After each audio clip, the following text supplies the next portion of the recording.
Assalamualaikum warahmatullahi wabarakatuh. Halo semua, perkenalkan saya Laila Nabila.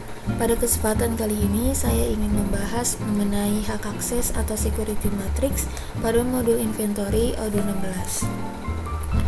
Nah, sebelumnya apa sih hak akses atau security matrix?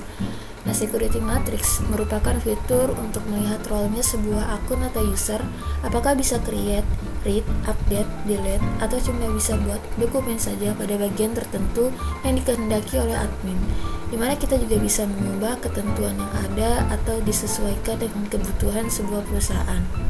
Di dalam hak akses sendiri terdapat fitur grouping berdasarkan beberapa pilihan, pada salah satunya yaitu inventory.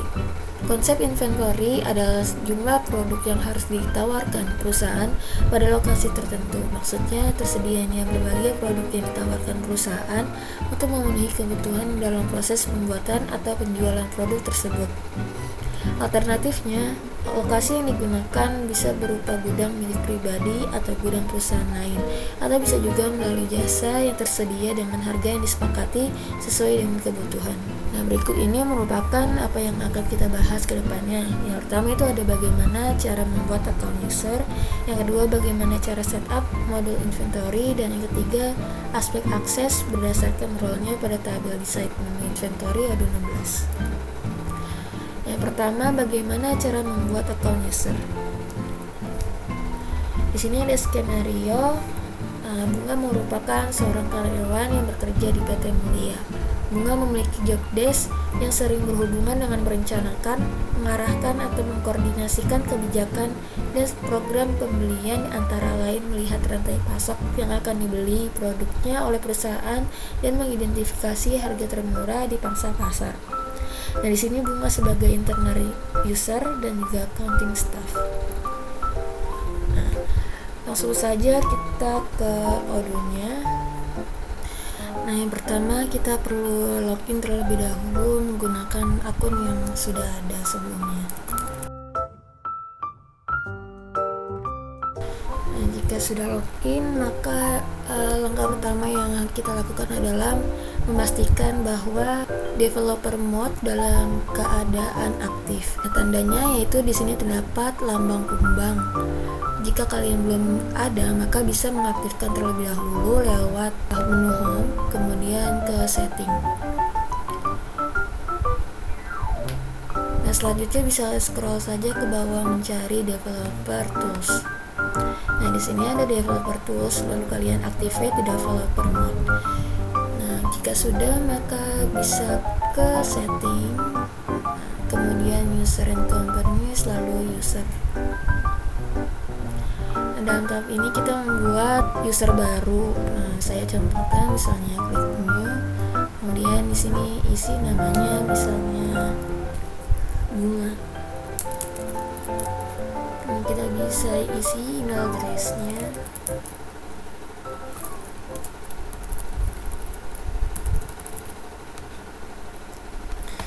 Nah, di sini user type-nya adalah internal user, mengikuti skenario di sini yaitu internal user, kemudian accounting staff.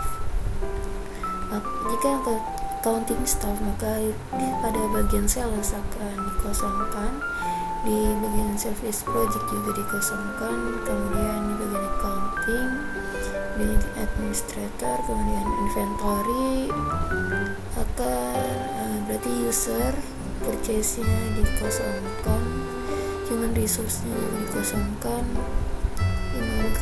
marketing dikosongkan, service juga dikosongkan. Baik, jika sudah, maka kita bisa klik save.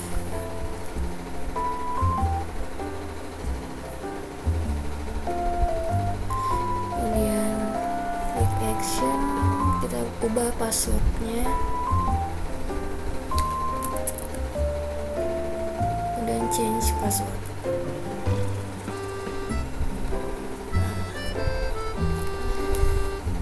Untuk membuat account user kita sudah selesai, kemudian lanjut cara setup modul inventory. Dan di sini ada menu favorit.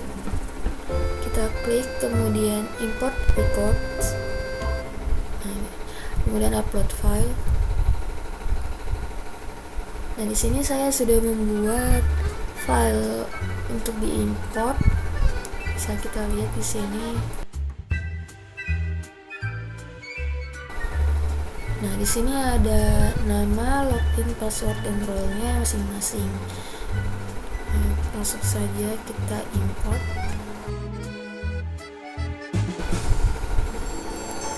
Nah, di sini ada namanya, ada Jasmine, Pale, Tiara, Angelia, Miguel, dan lain sebagainya. Kemudian bisa kita tes di sini apakah sudah bisa atau masih ada error.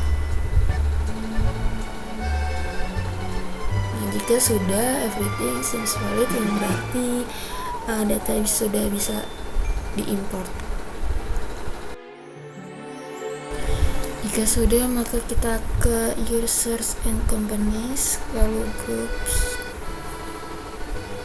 kemudian kita cari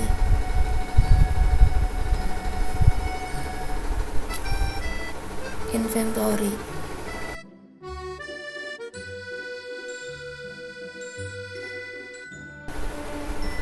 Inventory untuk tipe user, kemudian kita checklist.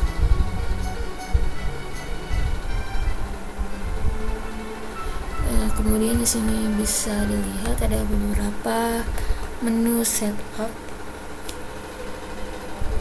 Ada users, inherited, menus, use, access rights, record rules, dan notes. Nah, di sini users itu yang kita import data sebelumnya. Kemudian inherited ini ada tipe dari grupnya, yaitu di sini user type, internal user.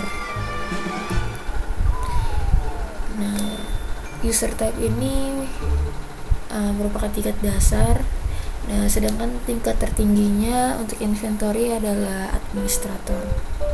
Kemudian ke menus. Nah, menus ini memberikan akses ke beberapa menu. Bisa dilihat di sini aksesnya bisa ke inventory, operations, atau transfers. Kemudian views, kemudian access rights. Di sini ada banyak beberapa yang mana bisa di read access, write access, create access, atau delete access. Di sini bisa kita atur sendiri. Kemudian record rules itu akses untuk rekaman dalam model atau tabel database.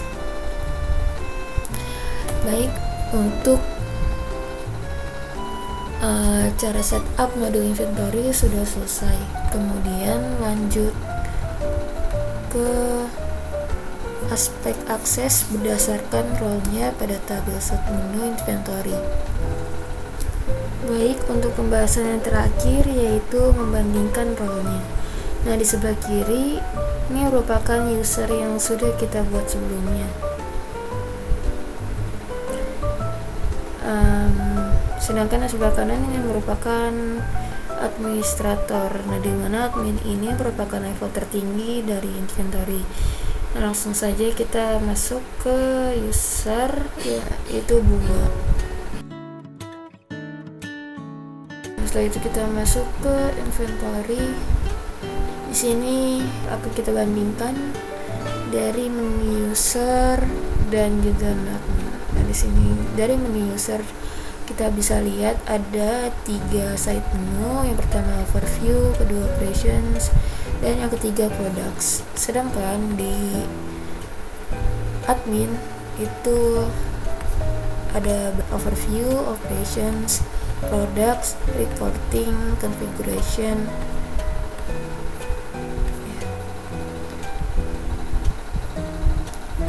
Kita bandingkan satu persatu. Di sini mulai dari operations, yaitu inventory adjustment.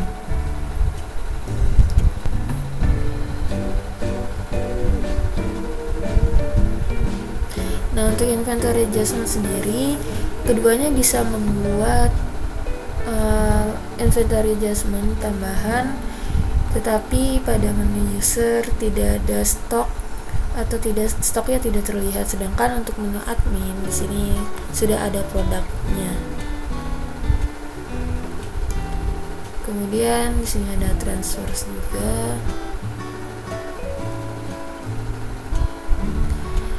Nah, keduanya sama, bisa membuat yang baru, juga bisa terlihat data transfernya.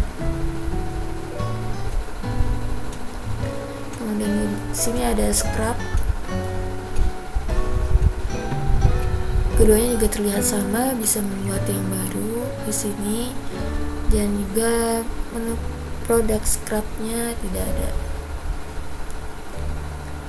Nah, perbedaannya pada site menu operations di admin ini terdapat replenishment dan juga run scheduler, sedangkan di menu user hanya ada inventory adjustment, transfer, dan juga scrap. Selanjutnya pada perbedaan di site menu products terlihat sama, yaitu ada products variants, dan juga lots atau serial numbers. Untuk products di sini terlihat sama, bisa membuat menu baru, products baru pada user dan juga admin. Kemudian untuk produk varian juga bisa membuat produk varian yang baru. Untuk serial number, keduanya juga sama, bisa membuat serial number baru, dan juga di sini terdapat contoh dari serial numbernya.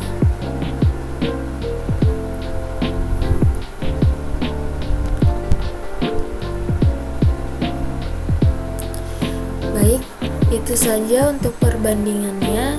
Jadi kesimpulannya adalah ada 5 site menu, yaitu overview, operations, products, reporting, dan juga configurations. Namun pada user itu hanya terdapat 3 site menu, yaitu overview, operations, dan juga products. Reporting dan configuration hanya terdapat pada admin. Dan menu pada site menu operations pada user itu tidak terdapat replenishment dan juga run scheduler, sedangkan pada admin itu terdapat semuanya, mulai dari replenishment sampai run scheduler. Nah, itu saja yang dapat saya sampaikan, kurang lebihnya mohon maaf. Assalamualaikum warahmatullahi wabarakatuh.